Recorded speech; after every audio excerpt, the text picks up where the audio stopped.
नमस्कार दोस्तों। 23 जून 1757 बंगाल के एक आम के बाग में एक ऐसी लड़ाई हुई जिसका असर सिर्फ बंगाल तक नहीं बल्कि पूरे भारत के भविष्य तक छा गया।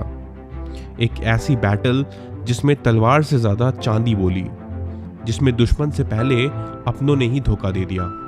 जी हाँ, मैं बात कर रहा हूँ बैटल ऑफ प्लासी की। तो चलिए शुरू करते हैं आज की वीडियो।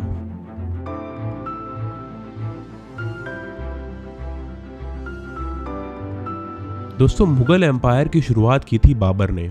उसके बाद हुमायूं, अकबर और फोर्थ मुगल एम्पायर बना जहांगीर 1605 में। और यही वो समय था जब ब्रिटेन की ईस्ट इंडिया कंपनी इंडिया में ट्रेडिंग करने के लिए आई थी। ब्रिटेन का एम्बेसडर थॉमस रो काफ़ी समय तक जहांगीर के रॉयल कोर्ट में रहा और उसने उसका ट्रस्ट जीत लिया। उसने जहांगीर को अलग अलग तरह से ब्राइब करने की कोशिश की और वो जहांगीर का खास आदमी बन गया। और इसी तरह ईस्ट इंडिया कंपनी को इंडिया में ट्रेड करने की परमिशन मिल गई। ये एक बहुत बड़ा हर्डल था जो ईस्ट इंडिया कंपनी ने क्लियर कर लिया था 1618 में। और इसके बाद 1647 तक ईस्ट इंडिया कंपनी ने 23 फैक्ट्री इंडिया में खड़ी कर दी। और जहांगीर की मृत्यु के बाद 1628 में शाहजहां और 1658 में औरंगजेब मुगल एम्परर बने। औरंगजेब के टाइम पे फ्रांस की फ्रेंच ईस्ट इंडिया कंपनी भी इंडिया में आ गई 1664 में। और साल 1700 में बंगाल से रिलेटेड एक बहुत ही इंपॉर्टेंट डेवलपमेंट हुई। औरंगजेब ने मुर्शीद कुली खान को बंगाल का दीवान बना दिया। उस वक्त का बंगाल एक बहुत बड़ा प्रदेश था। आज का बिहार, वेस्ट बंगाल, ओडिशा और बांग्लादेश अगर सबको मिला दिया जाए तो 1700 का बंगाल बनता था। और उस वक्त बंगाल की कैपिटल थी ढाका।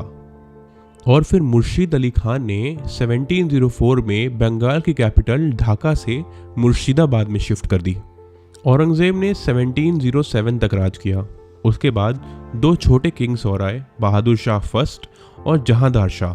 और फिर 1713 में आया फारुख सियार जो था 9th मुगल एम्परर। फारुख सियार ने 1717 में ब्रिटिश ईस्ट इंडिया कंपनी के सारे टैक्स माफ कर दिए और साथ ही मुर्शीद कुली खान को बंगाल का पहला नवाब बना दिया। मुर्शीद कुली खान बंगाल से मिलने वाले रेवेन्यू को मुगल एम्पायर के साथ शेयर करता रहता था। मगर 1719 में फारुख सियार के बाद मुगल एम्पायर का बंगाल पर से होल्ड बिल्कुल ही खत्म हो गया और बंगाल एक इंडिपेंडेंट स्टेट बनता जा रहा था। और 1727 में मुर्शीद कुली खान ने अपने दामाद शुजाउद्दीन मोहम्मद खान को बंगाल का नवाब बना दिया। शुजाउद्दीन का एक वफादार सिपाही था और उसका नाम था अलीवर्दी खान। अलीवर्दी खान की काबिलियत देखते हुए उसे बहुत जल्दी ही आर्मी का जनरल बना दिया गया। और उसके कुछ साल बाद 1733 में अलीवर्दी खान को बंगाल का डेप्यूटी सूबेदार भी बना दिया गया। बट 1739 में शुजाउद्दीन के बाद सरफराज खान बने बंगाल के नवाब। अलीवर्दी खान ये सब देख के जेलस हो गया। वो बस एक डेप्यूटी सूबेदार बनकर नहीं रहना चाहता था, उसे और कोई अच्छी उपाधि या पद चाहिए था। उसने 1740 में बैटल ऑफ गिरिया में सरफराज खान को मार दिया और उसने खुद को बंगाल का नवाब बना दिया। अलीवर्दी खान 1756 तक बंगाल का नवाब रहा। उसकी डेथ 1756 में हुई और उसकी डेथ के बाद उसका ग्रैंडसन जिसका नाम था सिराजुद्दीन उद्दौला, वो 23 इयर्स की उम्र में बंगाल का नवाब बना। सिराजुद्दौला ने ये चीज़ नोटिस करी कि बंगाल में ब्रिटिशर्स अपने किले वगैरह बनवा रहे हैं बड़े बड़े। फोर्ट विलियम जो कि एक ब्रिटिश इंडिया कंपनी का बहुत बड़ा एक किला था, उसकी रिपेयरमेंट और उसको और बड़ा करने की कोशिश कर रहे थे। एक्चुअली 1756 में यूरोप में 7 इयर्स वॉर शुरू हो गई थी जिसमें ब्रिटेन और फ्रांस आमने सामने थे। तो ईस्ट इंडिया कंपनी को, ब्रिटिश ईस्ट इंडिया कंपनी को ऐसा लग रहा था कि फ्रेंच ईस्ट इंडिया कंपनी उनके किले और उनकी दौलत को टेक ओवर कर लेगी, इसीलिए वो अपने किलेों की किलेबंदी कर रहे थे। इसके अलावा मराठा आर्मी भी बीच बीच में बंगाल पे अटैक करती ही रहती थी, इसीलिए वो अपने किलों की मरम्मत करवा रहे थे और उसमें सेफ्टी मेजर्स भी इंट्रोड्यूस कर रहे थे ताकि उनकी फैक्ट्रीज और किले दोनों के दोनों ही सुरक्षित रहें। लेकिन सिराजुद्दौला को ब्रिटिश इंडिया की कोई भी दलील जेन्युइन नहीं लग रही थी। वो इसे नहीं मान रहे थे। वो क्लियर थे कि बंगाल के ज़मीन पर अंग्रेज कोई भी किला नहीं बनवा सकते। वो व्यापारी हैं, व्यापार करें, राजा बनने की कोशिश ना करें। और इसके अलावा ब्रिटिशर्स और फ्रेंच दोनों ही इंडिया में दबा के पैसे छाप रहे थे और उसका कोई भी टैक्स बंगाल को नहीं मिल रहा था। उसका मानना था कि 1717 में जब फारूक सियार ने टैक्स पर छूट दे दी थी तब से ज़माना बदल गया है और बंगाल का इसमें काफ़ी नुकसान हो रहा था, क्योंकि बंगाल अब मुगल के अधीन नहीं था। अब बंगाल में नवाबों का रूल चलना चाहिए था। सिराजुद्दीन दौला चाहता था कि ब्रिटिशर्स और फ्रेंच बंगाल को टैक्स दें किसी भी कीमत पर, और इसीलिए उसने एक्शन लिया। उसने ब्रिटिश और फ्रेंच के रिप्रेजेंटेटिव को अपने कोर्ट में बुलाया और इमीडिएटली उनके किलों की मरम्मत और फोर्टिफिकेशंस को बंद करने का आदेश दिया। साथ ही इसके साथ उनको अब से टैक्स देना पड़ेगा, ये बात उसने उनको समझाई। फ्रेंच ईस्ट इंडिया कंपनी ने नवाब सिराजुद्दौला की बात को तुरंत मान लिया, लेकिन दोस्तों ब्रिटिश ईस्ट इंडिया कंपनी ने इस एग्रीमेंट को रिजेक्ट कर दिया। वो इसको आगे नहीं मानने वाले थे। इसीलिए सिराजुद्दौला ने एक बहुत बड़ी फौज लेके फोर्ट विलियम पर अटैक कर दिया, जिसकी मरम्मत ब्रिटिशर्स कर रहे थे। अटैक करने के बाद ज़्यादातर अंग्रेज तो वहाँ से भाग गए, लेकिन ऐसा कहा जाता है कि 146 अंग्रेज वहाँ पर पकड़े गए, जिसमें सिर्फ आदमी ही नहीं, उसमें बच्चे और औरतें भी थीं। उन सभी को जेल में बंद कर दिया गया फोर्ट विलियम में ही, और अगली सुबह 146 में से सिर्फ 23 ही जिंदा बचे।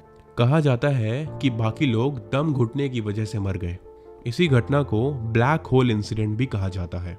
और सिराजुद्दौला ने फोर्ट विलियम को अपने कब्जे में पूरी तरह से ले लिया था।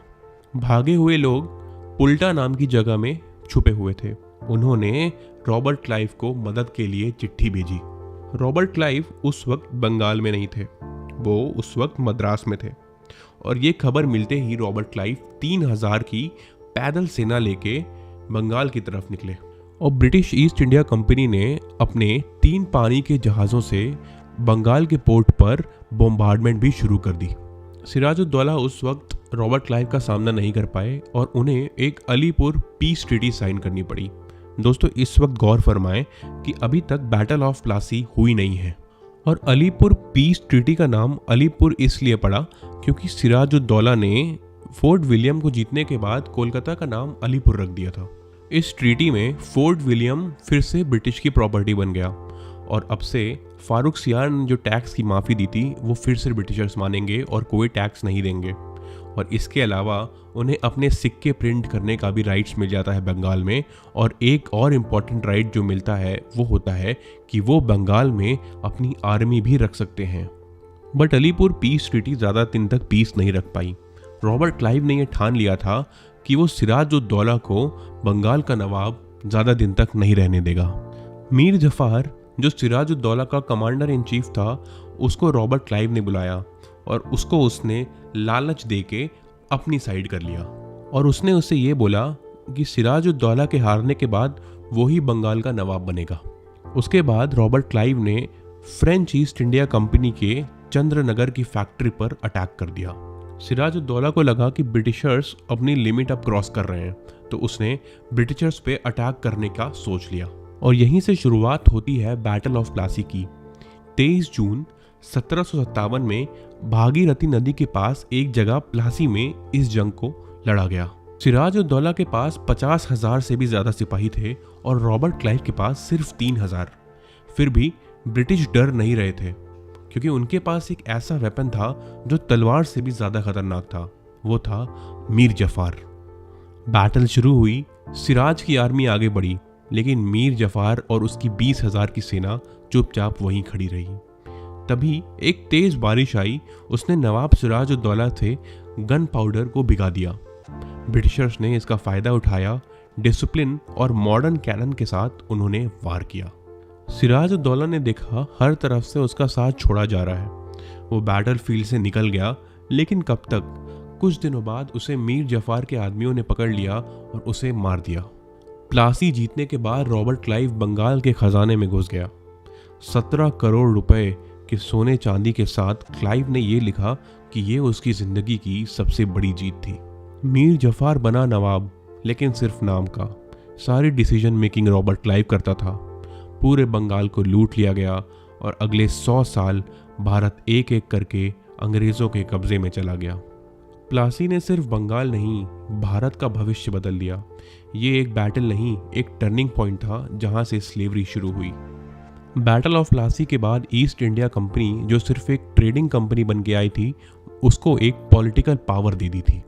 हिस्टोरियंस इस इवेंट को ब्रिटिश ईस्ट इंडिया कंपनी के इंपीरियलिज्म की शुरुआत की तरह देखते हैं। दोस्तों, अगर भारत की हिस्ट्री समझनी है तो प्लासी को कभी नहीं भूलना चाहिए।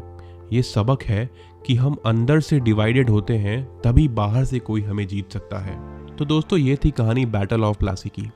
अगर आपने आज कुछ नया सीखा है तो हमारे चैनल के साथ जुड़ें, इस चैनल को सब्सक्राइब करिए, इस वीडियो को लाइक करिए और इसे दूसरे लोगों तक पहुंचाइए। धन्यवाद और जय हिंद।